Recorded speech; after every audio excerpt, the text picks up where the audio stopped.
Zenz. Grüß dich, Zenz. Ich hab dich gefragt, ob du Zeit hast, und du meintest ja. Drum bin ich zu dir auf die Alm gekommen, aber das dauert ja.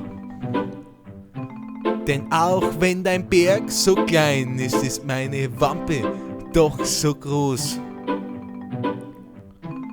Ich hab dich gefragt, ob du mich magst.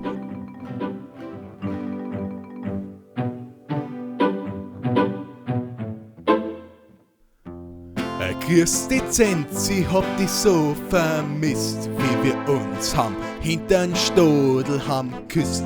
Ich hab dich lieb, das ist das einzig Bayerische an den Lied.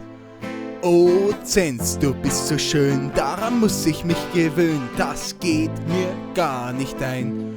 Oh Zenz, du liebst die Alm wirklich, du bist schöner wie jedes Schwein, oh nein, oh nein.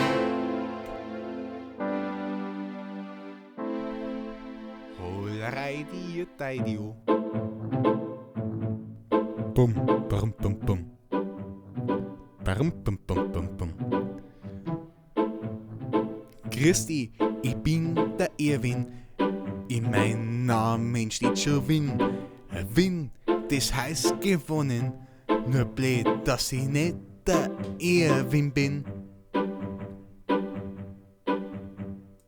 Leider hat sie ihn von der Alm geschmissen, das hat ihm fast sein Herz zerrissen. Doch er ging auf eine andere Alm und da war auch eine andere Zenz.